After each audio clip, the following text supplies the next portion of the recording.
A strong core is essential to maintain a healthy spine, so this workout will train your midsection without doing any exercises on the floor.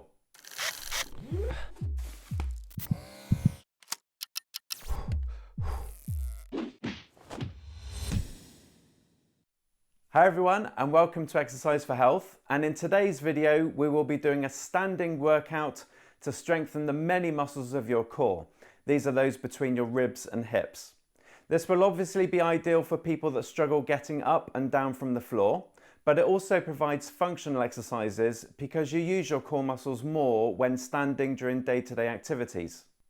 We will start with 5 dynamic exercises where the spine will be encouraged to move in a slow, controlled manner to activate the muscles of the core.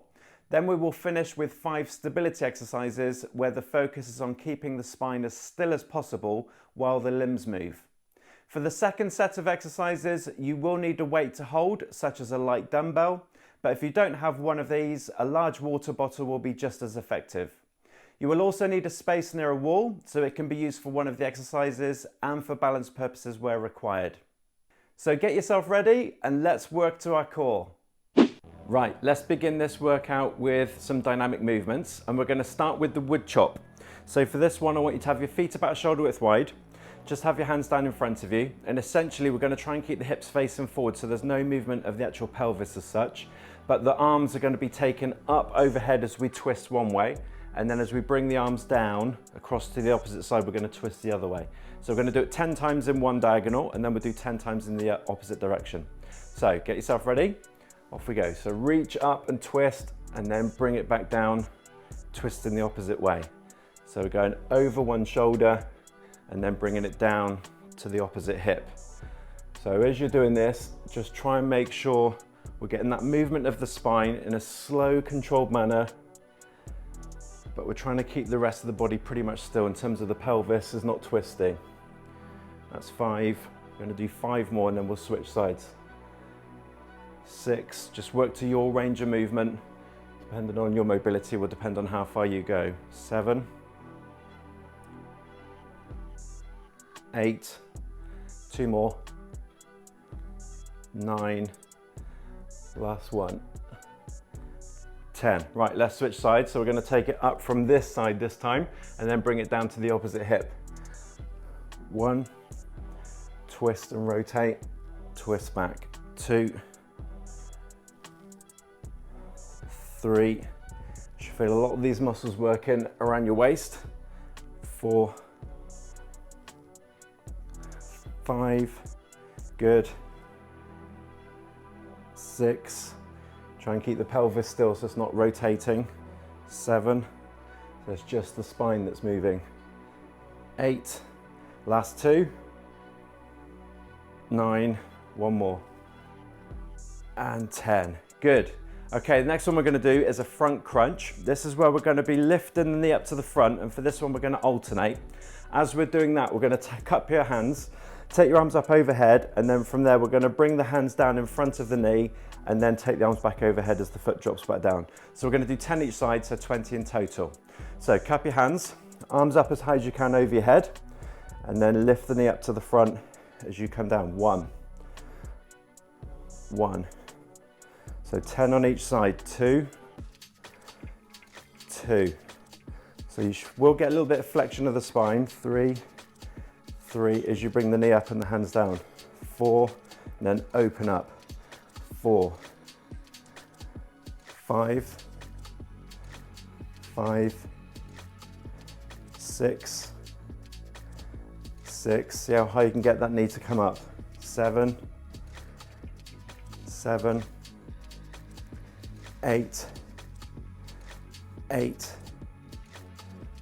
9, keep it going. 9, last one on each side.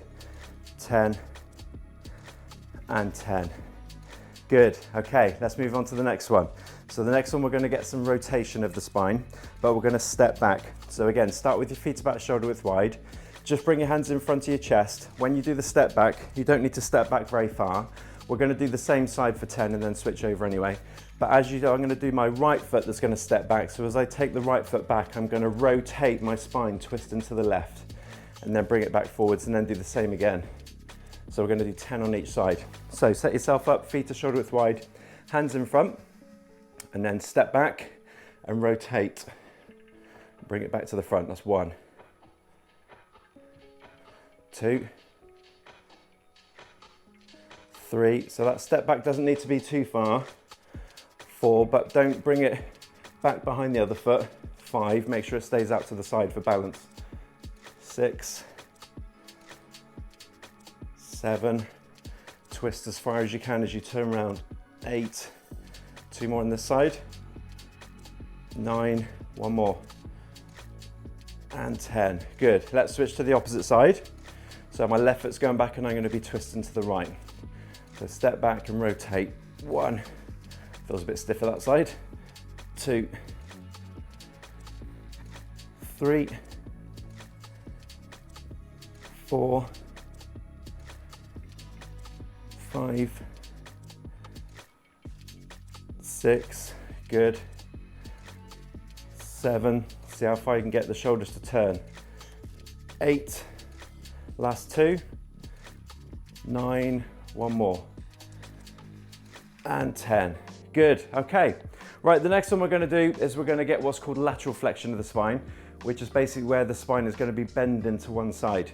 Now, we are going to lift the knee up to meet your elbow. So basically we're going to have a hand up by the side of your head.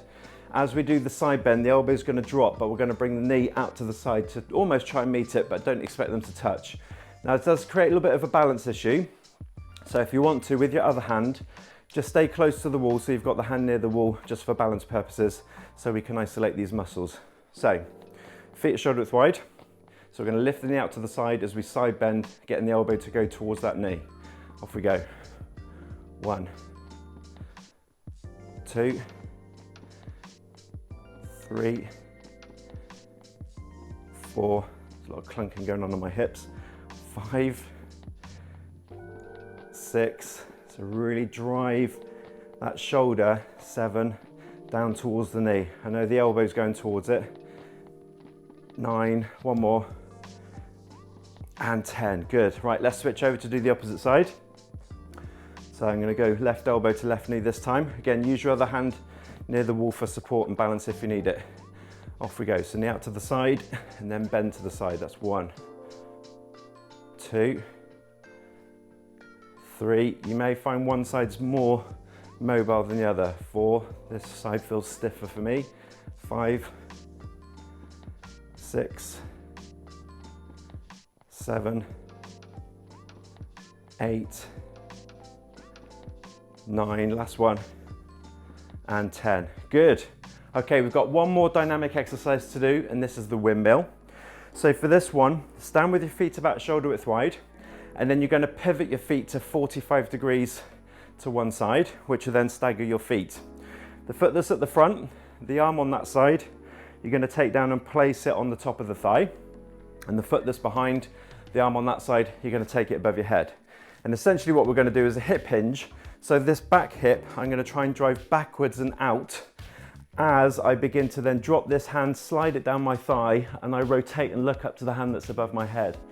And then I come back up to the start. Okay, so we're basically getting this rotation and we're getting this flexion of the hip. So we're working in quite a lot. So one arm up, front arm down, and then from there, stick that bottom right back, push that hip back, rotate, look up at the hand that's up above your head, and then come back up. That's 1. We're going to do 10 of these and then we'll swap sides. 2,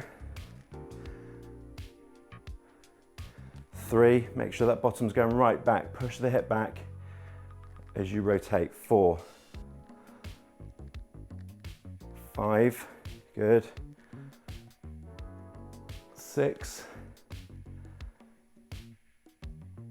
7,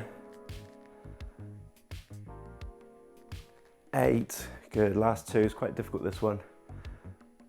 9, last one. And 10, good. Right, let's switch over.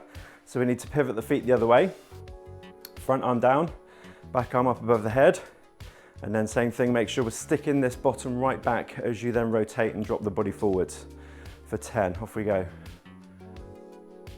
That's 1, 2, 3, 4, good. Might feel a lot of muscles working on this one. 5, all around the hips, into the back of the legs, you'll feel a stretch. 6, shoulders are working as well, so keep the arm up above the head. 7, 8, good, last 2. 9, one more. And 10, good. Okay, so now we've gone through 5 exercises that move in the spine. We're now going to move on to 5 exercises where we're going to try and keep the spine as still as possible. And that's the key with these next 5, because we're working more on stability. So for the first one, you're going to need your hand weight. And essentially we're going to do a march. So I'm going to hold the weight with one arm to one side. And then from there, I'm going to lift the knee up and down while I try and maintain spinal stability. So the idea is we're trying to keep the body as still as you possibly can as these legs are moving. The reason we've got the weight is to kind of create this offset to try and make it more unstable and make it more difficult for your core muscles. Now, if you find that easy, which is what I call a suitcase carry, having the weight to the side, you can make it harder and have the weight here.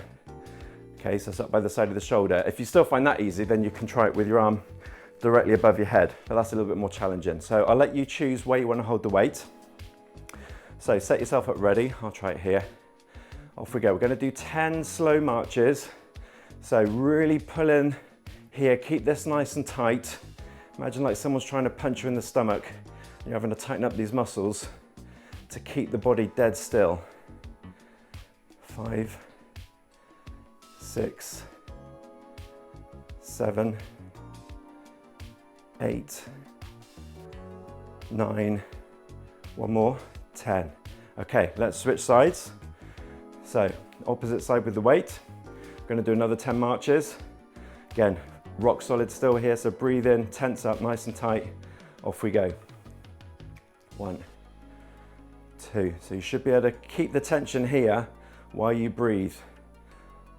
4, 5, 6, 7, 8, 9, one more, and 10.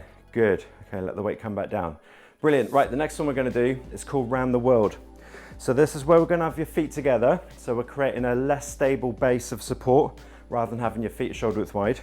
So bring the feet together. With your hand weight, we're basically going to be taking it around behind you and bringing it back around the front. So it's going to be circling around. We're going to go 10 times one way, 10 times the other way. Again, brace here, nice and strong. So the idea is you're trying to keep your body still. As this weight is moving around, it might start to feel a little bit wobbly, and that's what we want to try and control. So brace, try and keep the spine as still as you can as the weight's moving around the body. Okay, set yourself up. So brace, up nice and tall. Off we go. Round to the front. 1, 2, 3, 4, 5, 6, 7, keep it still, 8, 9, 10. Let's switch, so we'll go the opposite way. Round behind, back to the front. 1, 2, 3, 4, keep bracing. 5, 6, 7, 8, 9, and 10. Good, well done. Right, drop the weight down for a bit. We won't need it for the next one. So we're now going to do the bird dog, which we normally do on your hands and knees on the floor, but we're going to do this against the wall. So we're doing it in a standing format. So what I want you to do is, with your wall space, start off with your hands a little bit lower than shoulder height, and about the same width as shoulder height on the wall. You want to take your feet a little bit further away. So therefore you've got a little bit of your weight going through your arms. So the idea, if you don't know what the bird dog is, essentially what that means is, as I release one hand and I take one arm above my head, the opposite foot is going to release, and I'm going to do this hip extension to go up behind. Now the crucial thing with this one is, as you do the hip extension, remember the idea behind these exercises is we want to try and maintain spinal stability. What we don't want to do is we don't want you to arch your back as you're taking the leg back, so we get this movement of the spine. So we're going to brace, Just get as much movement as you can in the hip. It might not be very much, but that's absolutely fine. Get as much movement as you can and then come bring it straight back again. Each time we do the movement, we're gonna hold for a count of 3, bring it back, and then we'll switch sides. So we'll alternate, 10 in total, so 5 on each side. So set yourself up ready. Feet shoulder width wide, hands are shoulder width wide. Make sure you feel a little bit of weight going into the wall through your arms. Brace your spine, and then let's start one hand opposite foot. Up, hold, 2, 3, bring it back in. Opposite side. So extend that arm above the head, take the leg back, and then bring it back in. And again, keep bracing the spine, keep it still, hold for 3, and then take it back. Opposite side, extend, leg back, arm up, hold for 3, bring it back. That's 2 on each side, so 3 more each side. Extend, brace that spine, bring it back. Opposite side, extend, really try and force the arm away from you as much as you can. Bring it back, 2 more each side. Extend, hold, 2, 3, back down. Opposite one, hold, 2, 3, bring it back in. 1 more on each side. So extend, hold, 2, 3, back in. Last one. Extend, hold, 2, 3, and back in. Excellent. Good. Right then, we need your weight for the next one. This is similar to the round the world one. This one's called halos. So this is where we're going to keep hold of the weight, starting off on one side in front of the hip, and we're going to raise it up.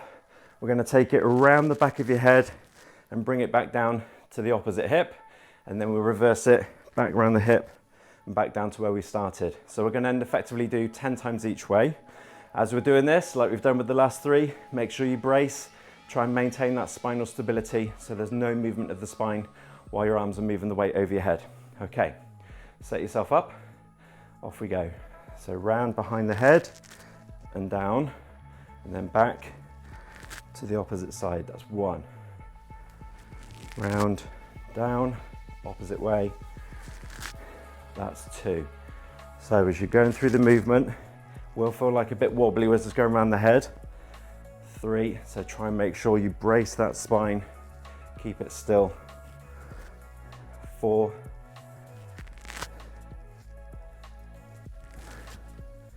5, feel like I'm going to clunk my head with the dumbbell if I'm not careful. 6, one way, other way. 7,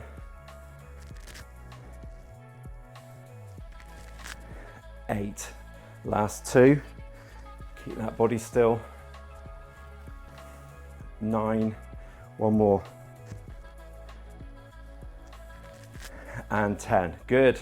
Right then, we're on to the last exercise. So this is where we're going to do a single arm bent over row. We're going to do this with a kickstand. So essentially, we're going to be planting most of the weight on your front foot, so you're going to end up working on the hip on that side.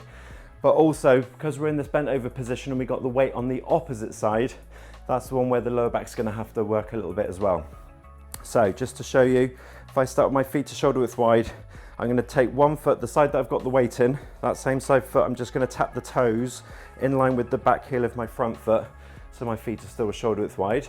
I'm then going to hip hinge, so I'm pushing my bottom right back, trying to make sure I keep my spine neutral, so it's in its normal position. And then I should feel some tension now around that side of the hip. Then from there, we're going to do this bent over row movement with the dumbbell.